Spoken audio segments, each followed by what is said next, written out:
Namaskara, ಎಲ್ಲರಿಗೂ. Hearty welcome to all from Kuvenpu Bhasha Bharati Pradhikara on behalf of its president, registrar, and members. The objective of Kuvenpu Bhasha Bharati Pradhikara is to bring the best literatures from other languages around the world into Kannada and the best literatures in Kannada to other languages globally. Over 470 books are translated so far, where one side is Kannada. We are happy to organize a program to introduce the great poets and authors of Kannada literature to those who are not well versed with the Kannada literature and Kannada authors. So, in this program, one of the renowned authors, Kannada poets, are introduced by those who are an authority in literature themselves and have known and are studied the authors quite well. So, in this series today, Dr. L.G. Meera will be introducing one of the eminent Kannada authors, Devanuru Mahadeva. Dr. L.G. Meera is Associate Professor and Head of Kannada Department in Maharani Science College and Director of Faculty of Language and Literature, Maharani Cluster University, Bangalore. She has been a sound performer throughout her career, and she has secured first rank with 8 gold medals in Kannada MA. She's secured second rank in Bharatanatyam at Karnataka state level.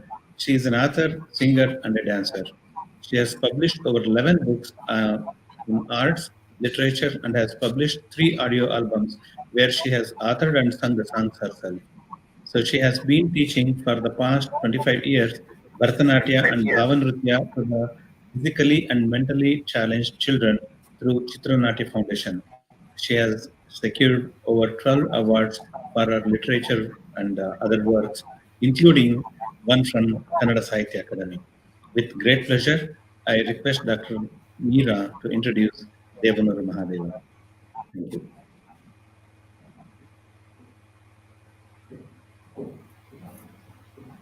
Namaste. I thank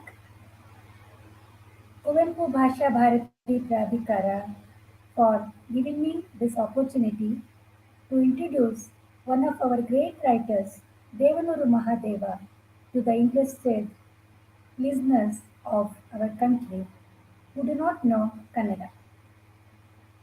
It's a great effort from our Bhasha Bharati Pradhikara to introduce the best of Kannada literature to the world, to the non-Kannada world, and I sincerely appreciate Mr.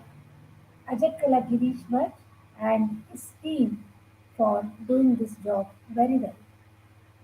I have been watching this series and I was feeling happy that many writers have been introduced and even the speakers have been good in their speech and presentation. Thank you, Yatindranath sir, for introducing me warmly. Thank you so much. Dear literature lovers, if I speak about Devanuru Mahadeva at the outset and try to introduce him to you, you will be surprised at the contrast you find in his image. He is a Kannada writer who has written very less but has made maximum impact. Just about 6 books he has written, but there is no critic worth his salt who has not written about Devanuru Mahadeva or who has not spoken about Devanuru Mahadeva. That is the impact of Mr. Devanuru Mahadeva. He is a man of very few words. Silence and shyness are the markers of his personality, but his words written in his books speak volumes and volumes, and they illuminate meaning. As it is said in Kavyamimamsa, they give dhvani. The inner meaning is illuminated by his words. He is highly educated. He is MA in Kannada, but he lives the life of a simple farmer. whole Kannada world reveres him as if he's a literature god. But he prefers to be a very, very simple man without assuming any high uh, accolades or he takes his reputation very lightly.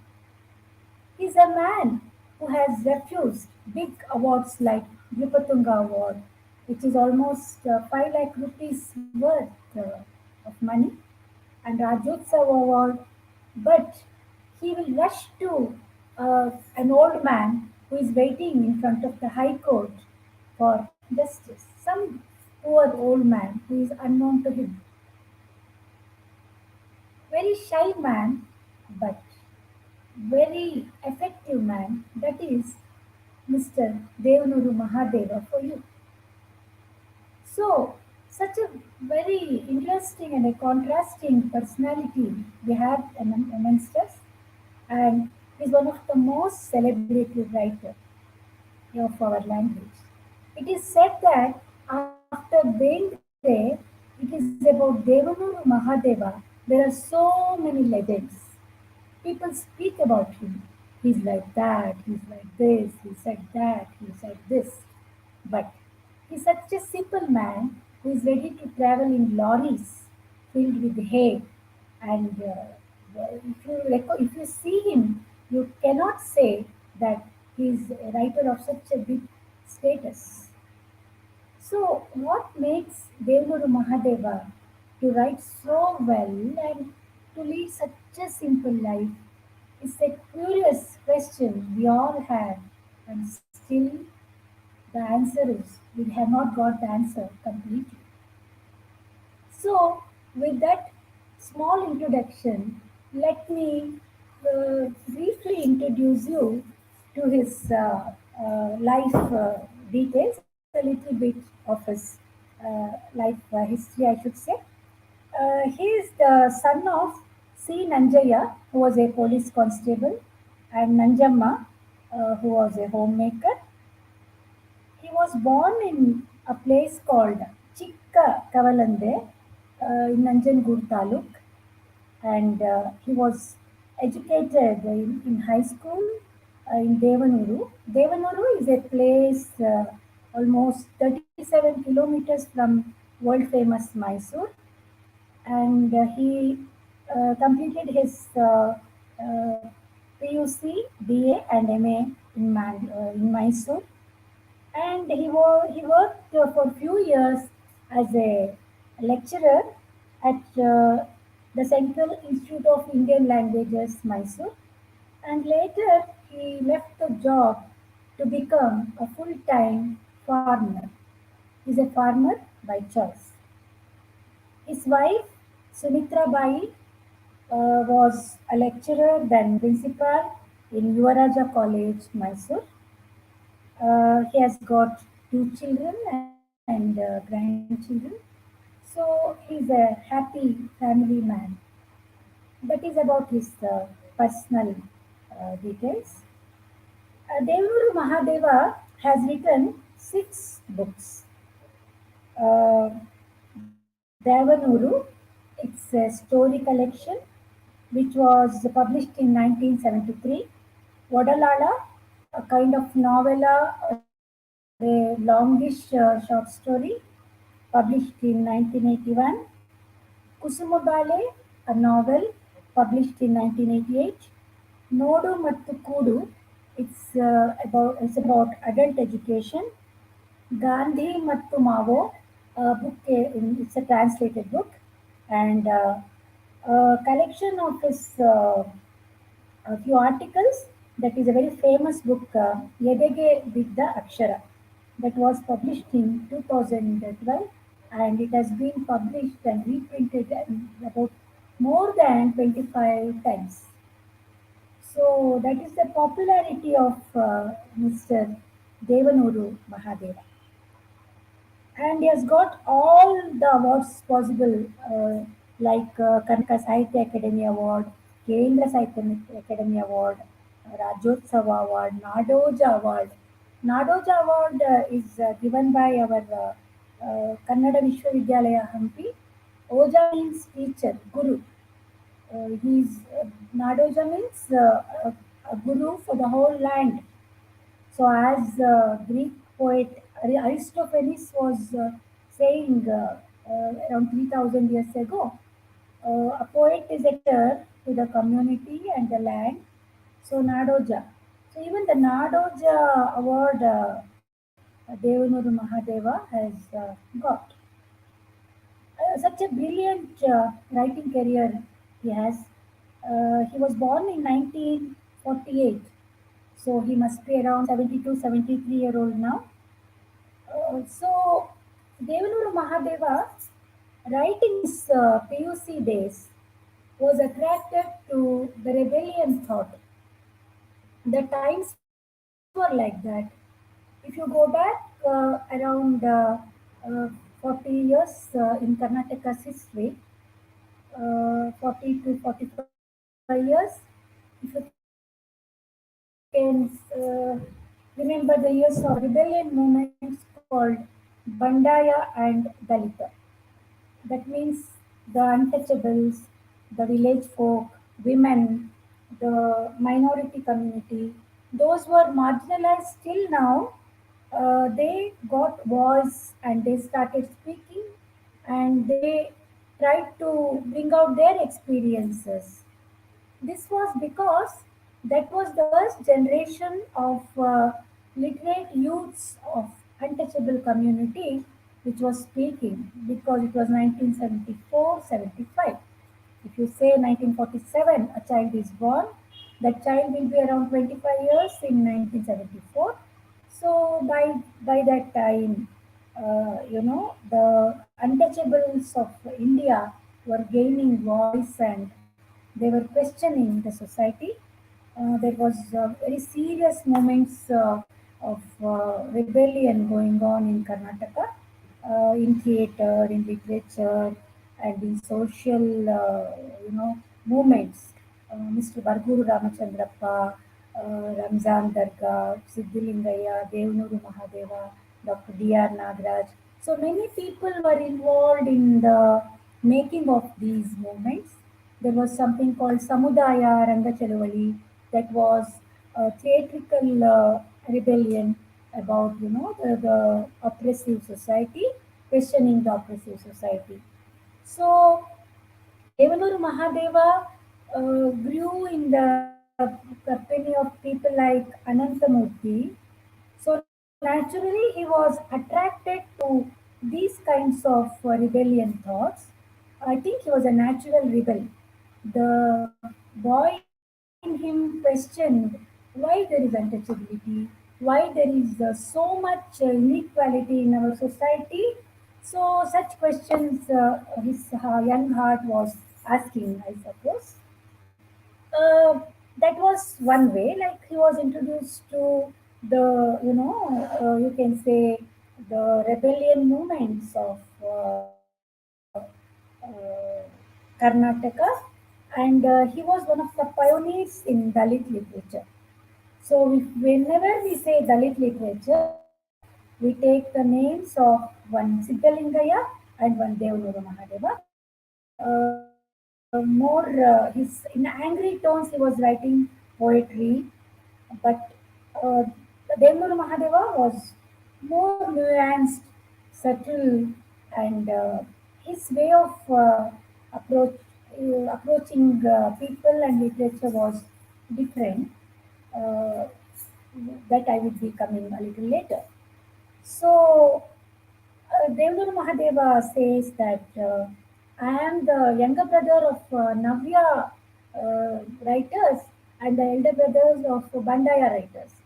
Let me explain this to writers, I mean, people who are not very well versed with the Kannada literary movements. The pre-independence Kannada movement is known as Navodaya, you can say Renaissance kind of movement, and the post-independence movement is known as Navya, modernist kind of movement. You can say it was after the post Second World War, after the kind of new thoughts were coming in. The Navya movement, it was a very influential moment. Lankesh, Anantamurthy, Mr. Gopalakrishna Adiga, uh, H.M. Chennaya, and many very big luminaries of those times were very much influential on young boys like Devanuru Mahadeva. In the beginning, Devanuru Mahadeva tried to write his stories in the Navya way, but then he was so talented that he could find his own medium. So he says, I am the younger brother of Navya people, Navya writers. Navya, it is signified by the imageries, the kind of self realization, self analysis, and taking one's experience, one's own experience, as a very, very important aspect of literature, and having kind of prosaic poetry. That's a different world. But it was kind of introvert literature, which was drawn to itself. But Bandaya was very different. It was speaking to people. It was questioning the system. So they were opposite in their approach to the language. Bandaya was a little more louder and direct, and kind of the fighting spirit was there in their speech. So the rebellion literature, Bandaya literature, was uh, close to many people of those times. But Devanur Mahadeva had his own way of looking at the world, and untouchability was something which made him think a lot. He was born as an untouchable, so it was his living experience, and it was a very painful experience. He would ask, where is the question of the untouchability? Whether it is in the birth of a Dalit, or it is in the dirty minds of the Savarnas, that is upper caste people. So such questions was bothering young Devanuru Mahadeva. And I would like to stress on one fact. Devanuru Mahadeva was from a family of singers. Singers in the sense, folk singers, they could sing for hours together. They knew the melody, rhythm, and the myths of folklore, and the different imageries of folklore. So Devnuru Mahadeva had imbibed the storytelling traditions of Karnataka, like Malai Mahadeshwara, Montesami. The you can say the folk myths around Kollegala, Nanjangudu, Mysuru. There are people even today. You can see folk singers singing Montesami and Madheshwara songs. So there is prose in it, there is poetry in it. They sometimes tell the story, they sometimes sing, and it's a mixture of prose and poetry, storytelling, and singing. So this becomes important when we go to the literature part of Devanuru Mahadeva. I will be coming back to this point later when we talk about his novel. So a boy who knew what is it to be an untouchable person, a boy who was exposed to the rebellion moments of his land, the boy who was so interested in literature. So that was the background Devanuru Mahadeva had. And this boy was really a very sharp grasper of the society. So when Devanuru Mahadeva started writing, he tried to put into words what he is seeing in his village. That may be the untouchability, the poverty, the exploitation, or the real life of Dalits. That was what he saw, and that was what he wrote. And so when he started writing and when he was taken seriously as a writer, the first book to be noted was Dyavanuru. Dyavanuru means Devanuru. What we say, Devanuru Mahadeva. When we say Devanuru Mahadeva, that's the place Devanuru Mahadeva spent his childhood, his place. So, of his land. He didn't use the language, the standardized language we call the Granthika, we call Granthika Bhasha. That he did not use. He used his uh, dialect, Nanjanagudu dialect. So, if I if I read a little bit from his one of his stories, you will know how it sounds. The like the language, you can see. You just though you may not, some of you may not understand the non-Kannada people, but I think you will enjoy the sound, the how it feels on our ears. So this is one of his famous stories. ಮೂಡಲ ಸೀಮೆಯಲ್ಲಿ ಕೊಲೆಗಿಲೆ ಮುಂತಾಗಿ. Mudala Sime means the land in the east. Murder, etc. in the eastern part. That's the story. ಮೂಡಲ ಸೀಮೆಯು ಕೊಲೆಗೂ ದರೋಡೆಗೂ ಪ್ರಸಿದ್ಧಿಯಾಗಿದೆ ಎಂಬ ಮಾತು ಪ್ರಚಲಿತದಲ್ಲಿದೆ.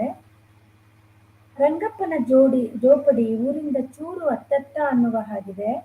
ಅಲ್ಲಿ ಅವ ಯಾಕೋ ಕೈಚೆಲ್ಲಿಕೊಂಡು ಕುಂತು ಬಿಟ್ಟಿದ್ದನು. ಅವನ ಎದುರಿಗೆ ಹೆಂಡತಿಯು ಮಗನ ಹರಿದ ಚಡ್ಡಿಗೆ ಸೂಜಿ ಚುಚ್ಚುತ್ತಾ ತೆಗಿತಾ ಹೊಲಿಯೋದ್ರಲ್ಲೇ ಮುಳುಗಿದ್ಲು. ಅಲ್ಲೇ ಅವ್ವಗೆ ಕಪಿಮರಿ ಹಂಗೆ ಅಂಟಿಕೊಂಡಿದ್ದ 7 ವರ್ಷದ ಮಗ ತೂಕಡಿ ಕಡಿತಾ ಇತ್ತು. ಈಗ ಹೊತ್ತು ಮುಳುಗೋಕೆ ಮಾರು ದೂರ ಇದ್ದರೂ ಗುಡಾರದಂತ ಹಟ್ಟಿಯಾದ್ದರಿಂದ ಆಗಲೇನೆ ಅಲ್ಲಿ ಕೌಳ ಕೌಚ್ಕೊಂಡು ತವಕ್ಕನೆ ಒಳಗೆ ಬಂದವರಿಗೆ ಒಳಗಿದ್ದ ಅವರಾರು ಬಡಪಟ್ಟಿಗೆ ಖಂಡಿತಕ್ಕೂ ಕಾಣುತ್ತಿರಲಿಲ್ಲ. See what I read out, about 5-6 lines. That's the language spoken in the place there. It is not a language you'll be hearing in TV or radio or in seminars. It's a day-to-day language used by the common people in Davanuru, Chamarajanagara, Nanjangoodu, in those places. He directly used that dialect of Kannada without any, delicate feeling or shyness or self-consciousness. He used the language of his land. And this is one thing we have to remember. Second thing, in his stories, Devanuru Mahadeva depicted Dalit life in a very different way. This needs to be explained. In my talk today, I'll be speaking about 3 things which I find important in Devanuru Mahadeva's context. One is the different kind of depiction of Dalit life in his literature. Second thing is he gave to Kannada language and the influence he made because of the use of language. That is the second thing I would like to dwell upon. And the third thing is his socio-political thought, which is very important part of his personality. So these 3 things I'd like to discuss with you, dear literature lovers. So first, let us go to the depiction of Dalit life in Devanuru Mahadeva's literature. So I was, as I told before, we have his story collection Dyavanuru ಮತ್ತು ಇತರ ಕಥೆಗಳು.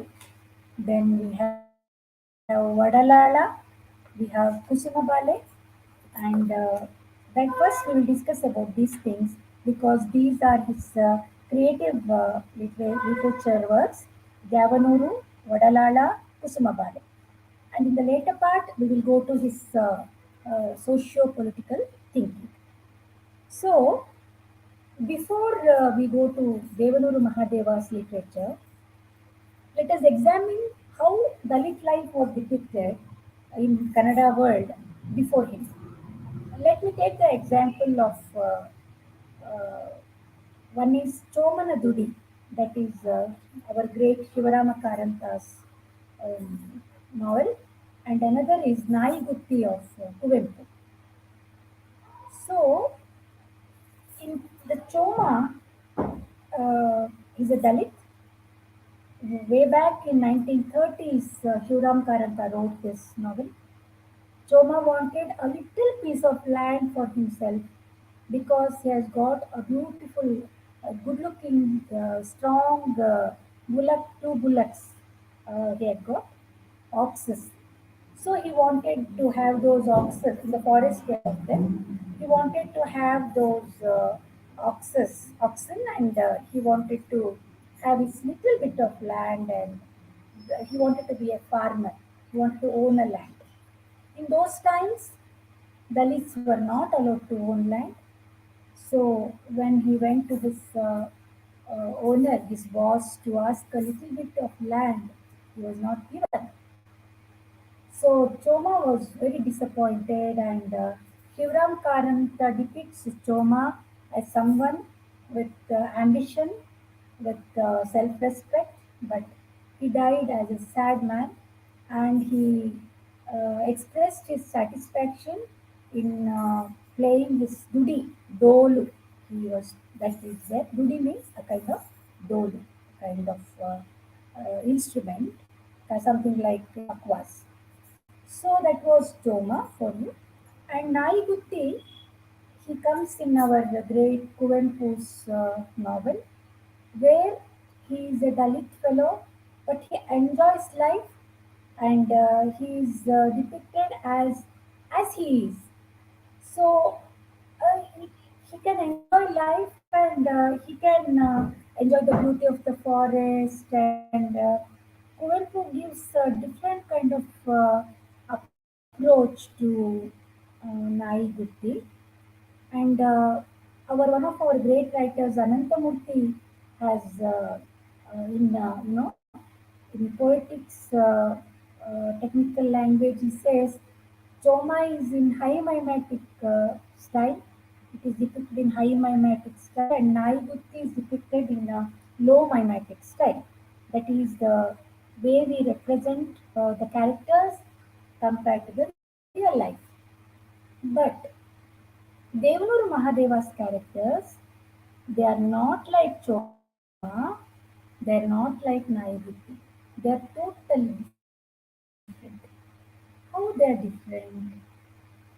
Devanuru Mahadeva does not depict Dalits as only crying, only poor, and only pitiable creatures.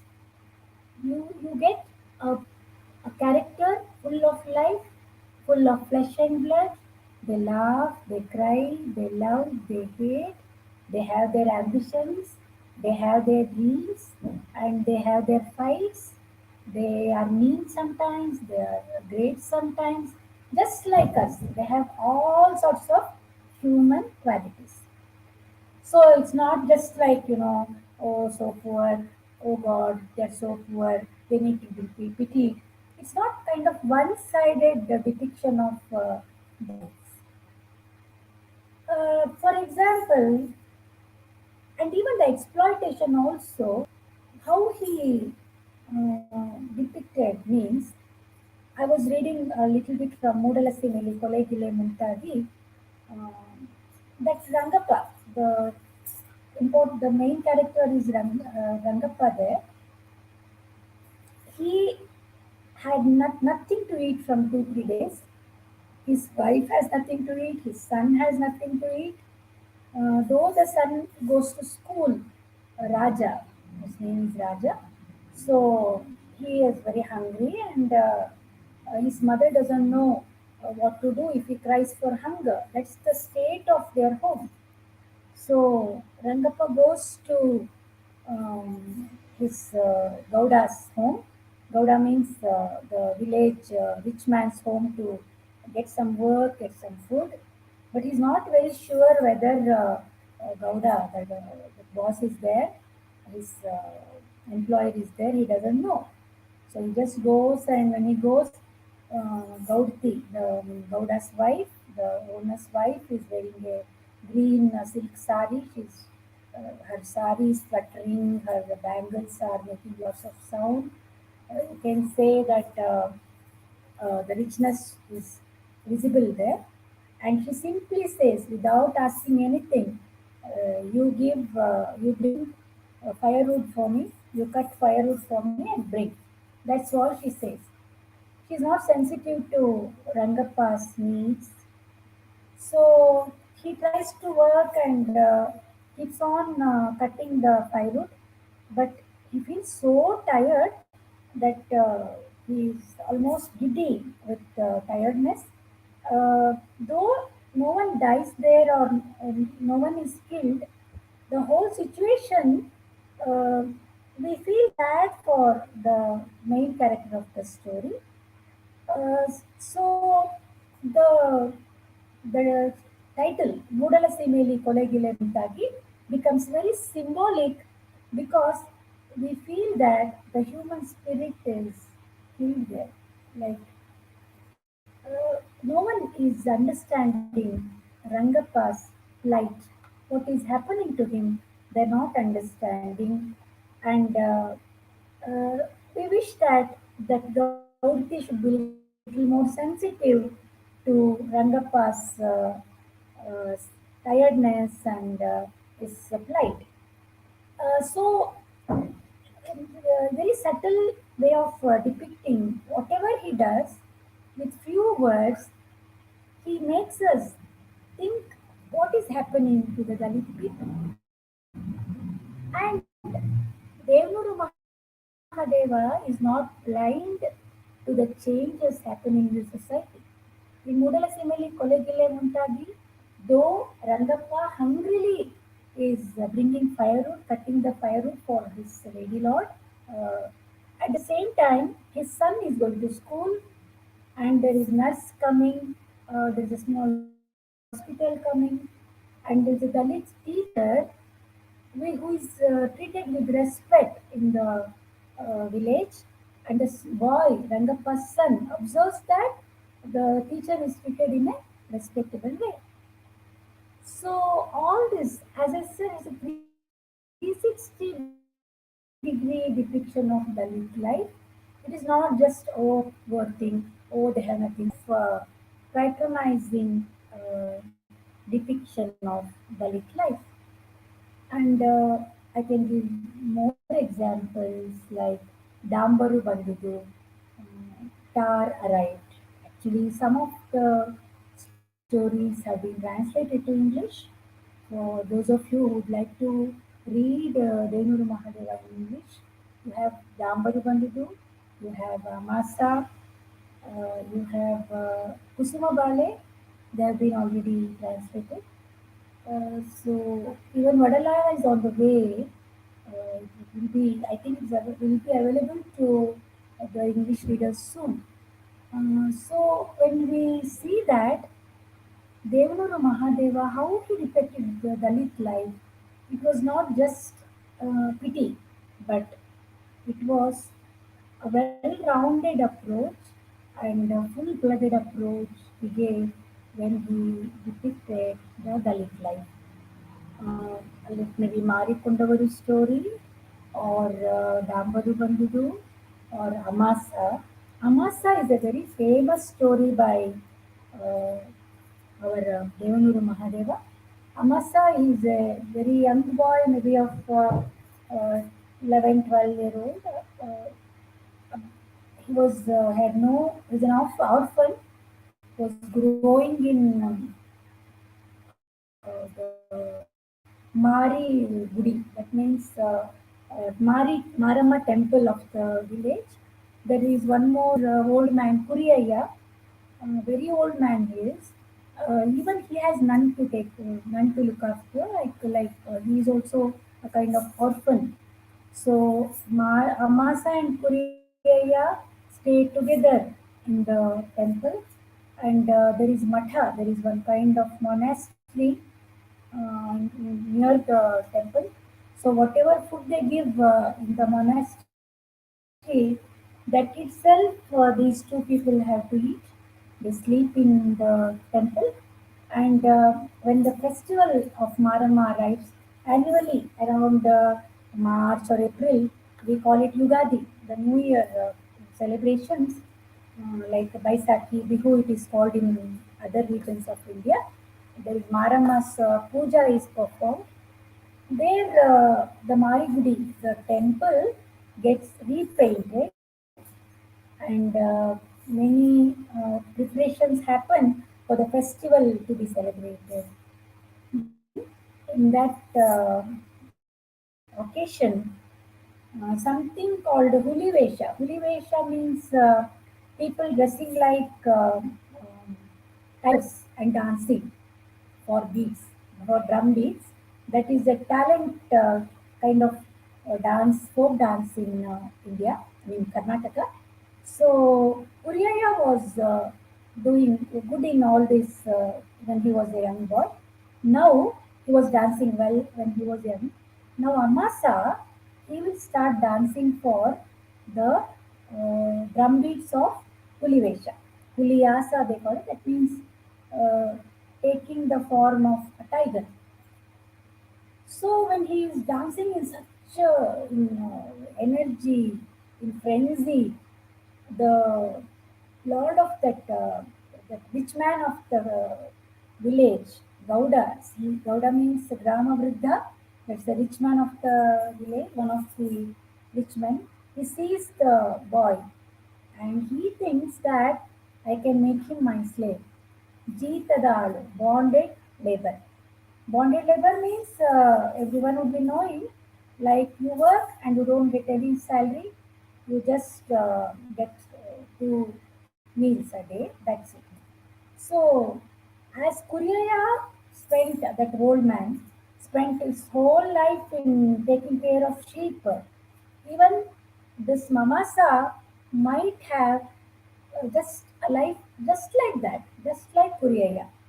So whatever Kuriya, the old man was, uh, he suffered just like Amasa might suffer. This directly Devanuru Mahadeva does not tell us, but we get to, we feel in our hearts. That is the beauty of um, Devanuru Mahadeva language. He doesn't tell you directly, but he makes you feel it. What else can literature do? It evokes the feelings of empathy in you. Mind you, it is not sympathy, but empathy in the reader's hearts. But there's one more thing to this whole story of Amasa, where Amasa is not just a hungry boy, he is also a talented dancer, and also when they are getting ready for the festival, they are making different designs in in paper, the golden paper. They are making some doll designs and everything. Every poor boy, Dalit boy, is so happy to see.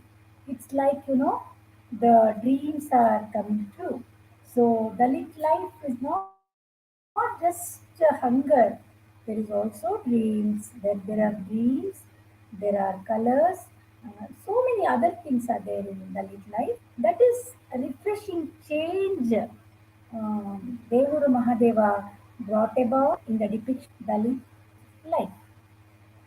And now let me come to, because of paucity of time, I'm not able to talk about all the short stories of Devnuru Mahadeva, but one or two I have spoken about.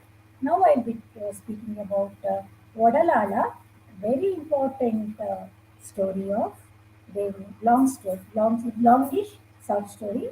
Uh, okay. Neelgate, we call it, a short story which is quite long. So that is Vodalala. Vodalala means your tummy. Many meaning come there. Where your food goes when you eat, your stomach, and hunger. Hunger is the main aspect in Odalada. The family of Sakava, the matriarch, is hungry. All of them are hungry. She is living in a small hut, which she calls as her own, and with her children and grandchildren. Disease, hunger, and poverty, all sorts of difficulties are there in her hut. And the story opens with Sakava searching for her cock, Koli. Koli means cock, hen, cock, you know that. So she's so disturbed that her beautiful cock is gone and somebody has stolen it. She tries to search all the dustbins of Tippe. This is called as Tippe. Tippe means where they dump the waste. So the waste heap, you can say, Tippe. She searched all the Tippe, waste heaps, and she doesn't find her cock there. So it's so funny also to read. Anyone who comes, she will ask, "Have you seen my cock? Have you seen my cock?" Like that. So they're suffering with hunger. Apart from watery tea and a little bit of churmuri, that means puffed rice, Katlepuri is called. Nothing else is there at the home. They're so poor. Everyone is so hungry because one of the boys, Shivu, he goes to school. They give food, uppitu. Uppitu means kind of upma, something with the flour and rice uh, salt uppitu. School uppitu. It is called as school uppitu. That means uppitu given in school, one kind of porridge kind of thing. That is the only thing the boy will be eating. Such a poor household, and even then, Sakava is very proud. She feels it's my legacy. I am quite. I'm the owner of this place, and she says it is my Swayarjita. Swayarjita means it's my own earning. I would like to give to whomever I like that. She's very proud lady, and anyway, she'll be searching for her cock, Koli. Koli Hinja, it is called the male cock. So then what happens? Her elder son,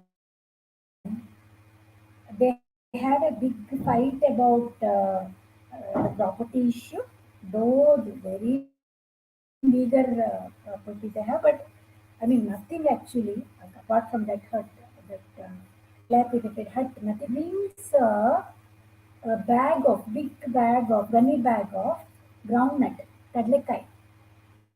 Kadlekai he brings, and he tells his wife, "Come on, please light some fire." So it is very cold there out there.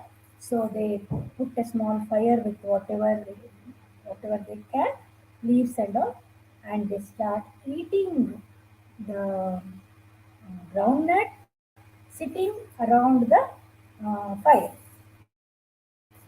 So they eat the groundnut and put the cover, the groundnut cover to the fire. So nothing remains. The groundnut grain goes to their tummy, and the shell goes to fire. So in a few, I mean maybe within half an hour or so, they're so hungry they finish off the whole gunny bag of groundnut. And then the rich man of the village, he gives complaint.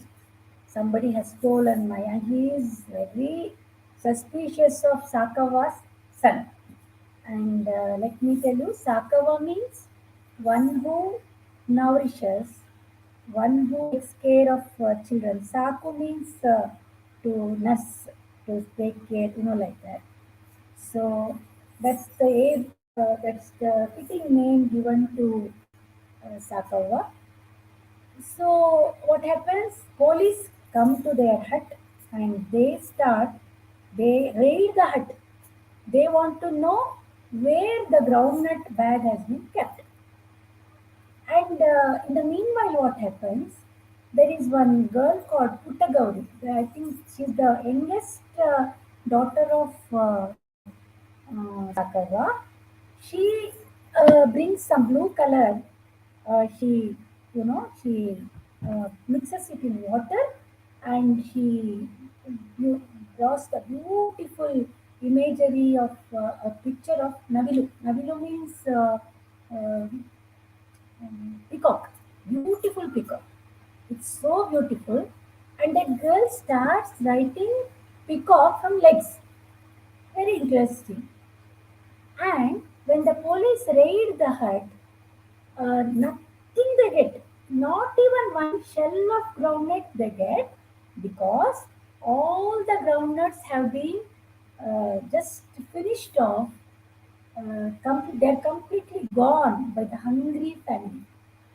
So writer says they got nothing, and the the peacocks, they were not available to the right of anyone. ಯಾರ ಜಪ್ತಿಗೂ ಸಿಗದ ನವಿಲುಗಳು.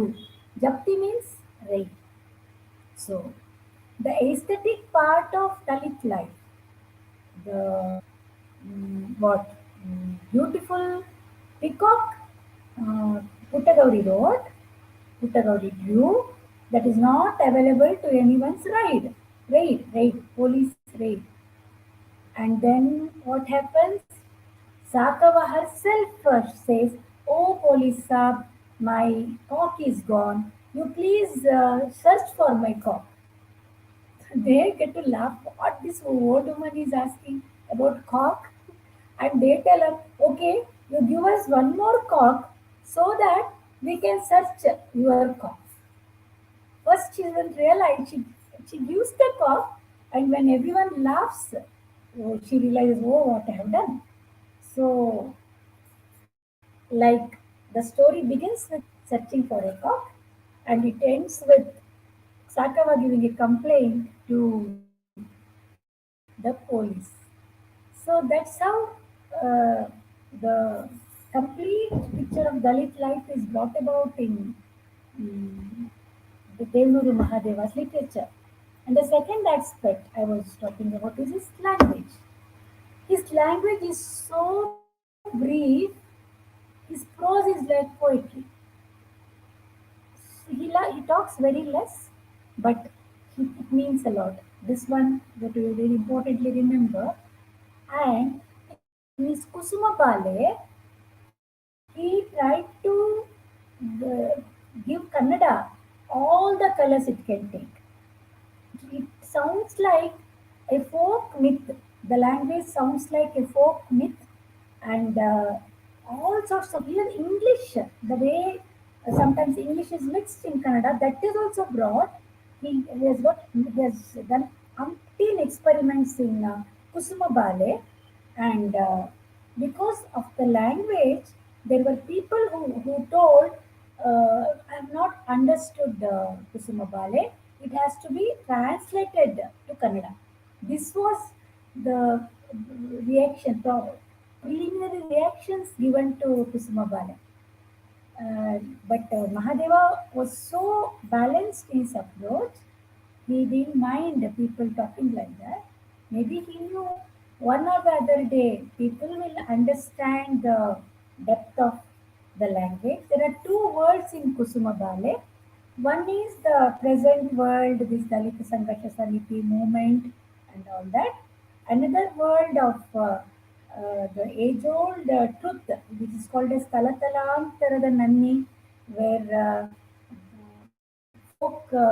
goddesses, folk, you can say, worshippers. The Jotama speak, and there's a timeless word. There is the present time and the timeless word. They both coexist in Kusuma Bale.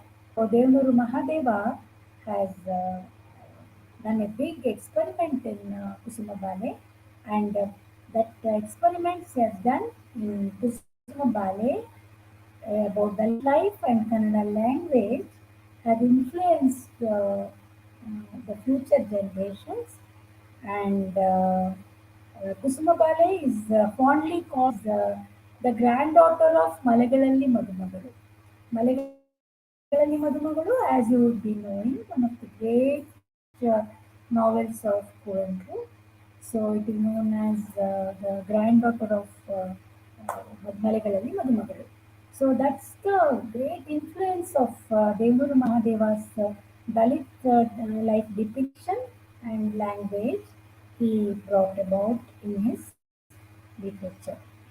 And when I talk about the socio-political thought he brought, he had a very interesting take on Gandhi, Ambedkar, and other thinkers. Because of paucity of time, I will be just hinting to one point in his thought, like how he thought about our India's politics. Father, JP, Jayaprakash Narayan, his helpless mother, Vinoba, she is like unmarried spinster sister, unmarried sister. Lohia. Lohia is a man a son who is a vagabondish son, who doesn't stay at home. He keeps on roaming about everywhere. Ambedkar, he is a son who is angered by the differentiation and by the disparity, by the partiality he is facing, discrimination. So he's outside the house. So he says Gandhi, JP, Vinoba, Lohia, and Ambedkar all are one family. This is our family.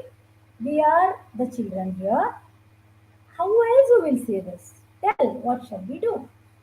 So he says, it is true that Gandhi saw the Dalits as his children, but if Gandhi has seen Dalits as his parents, the story would have been different. So he talks about every in the language of family and in the language of bonds. His Kusuma Bale ends with one word, ಸಂಬಂಧ ಅನ್ನೋದು ದೊಡ್ಡ ಕಣ. Bond is the biggest thing, my dear. It means bonds. Human bonds is the biggest thing. So, Devanuru Mahadeva knows the reality of India, knows the pain of untouchability, knows the cruelty of Savarnas. He says, if by chance the Dalit doesn't do a drum by using the skin of a dead animal, they may even skin the Dalit's body to make a drum. That cruelty, he knows how much cruelty is shown on Dalits of India. But still, he says, we are one family and we have to dream about equality again and again and again. And we have to ಸಮಾನತೆಯ ಕನಸನ್ನು ಮತ್ತೆ ಮತ್ತೆ ಕಾಣೋಣ. That means we have to dream about the equality again and again. And he says, beautifully as put it, ಭೂಮಿಗೆ ಬಿದ್ದ ಬೀಜ ಮತ್ತು ಎದೆಗೆ ಬಿದ್ದ ಅಕ್ಷರ ಎಂದಾದರೊಂದು ದಿನ ಫಲ ಕೊಟ್ಟೇ ಕೊಡುತ್ತೆ. That means the seed is sown in the ground and later, that means you can say the jnana, the knowledge sown in our hearts, one or the other day, it will give good fruit. That's why he tried to enter politics with his Sarvodaya Karnataka He tried to build a party also, but couldn't go a long way in that. But he tried.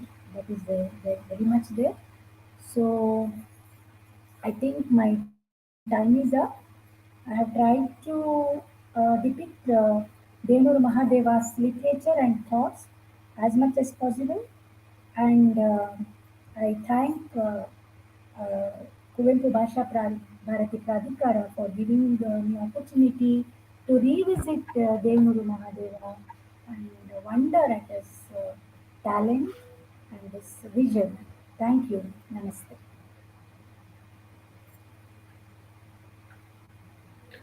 Thank you, Dr. Meera. As we all know, Devanuru has not written much so far. Uh, he can write, of course. When we compare him with the other major writers in Kannada, he hasn't written much, but he is considered as a major writer. And Kusuma Bale was received very well by the Kannada readers, especially the academic circles in Karnataka.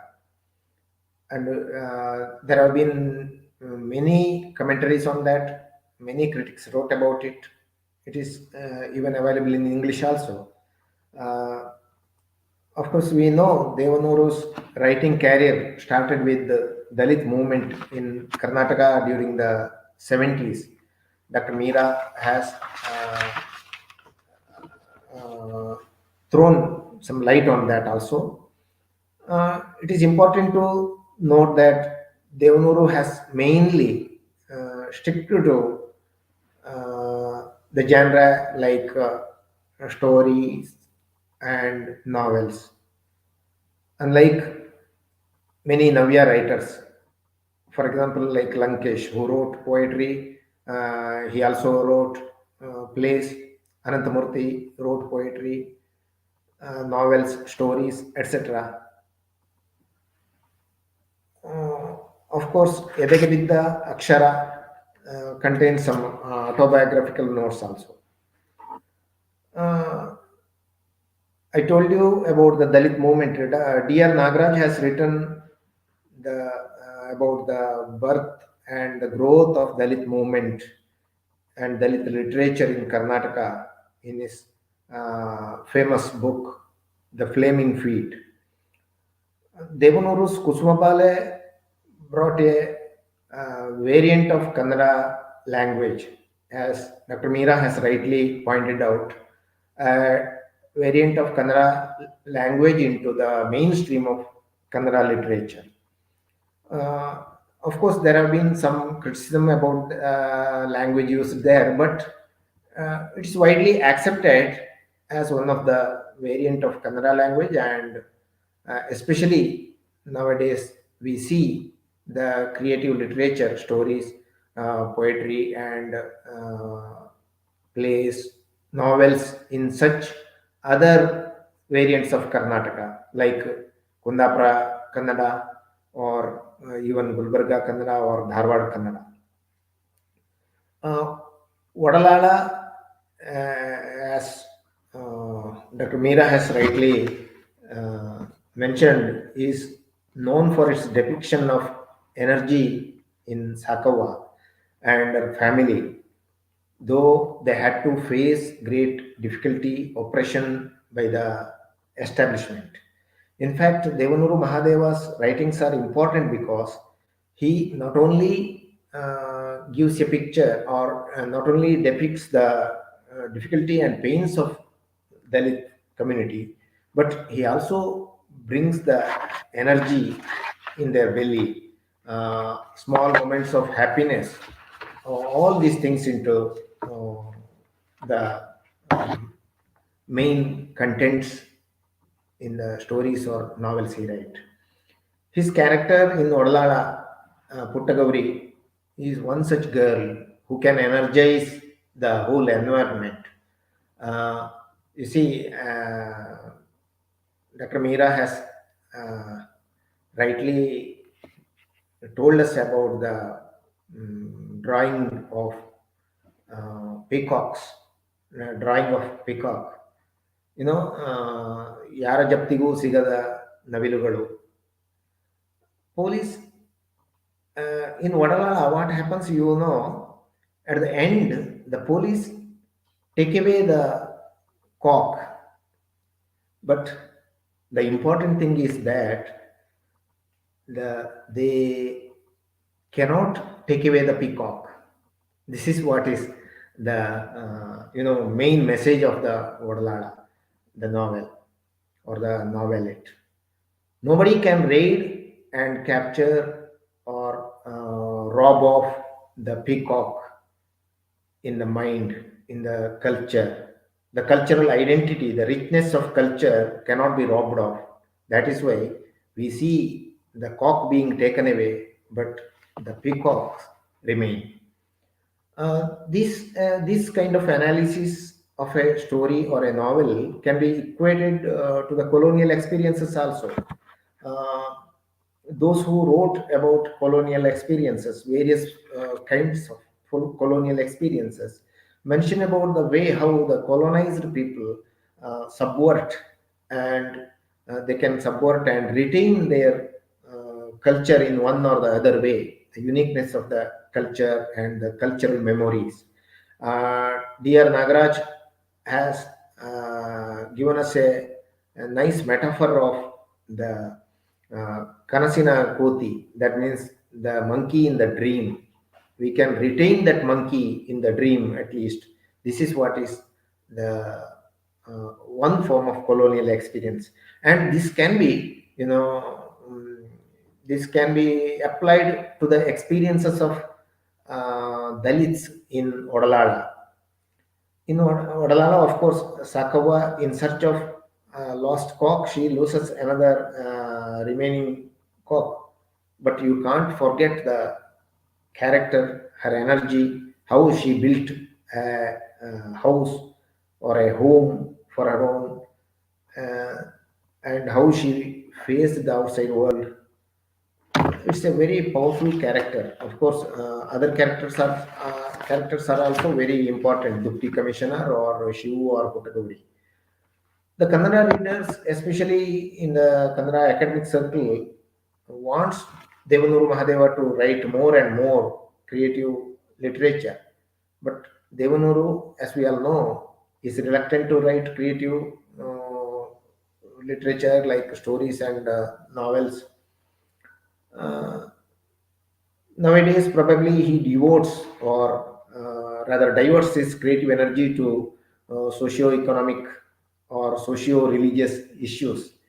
We still hope to receive from him works like Kusumabale or Odalala, or even his well-known stories, the works like his stories in Devanuru or the stories like Amas.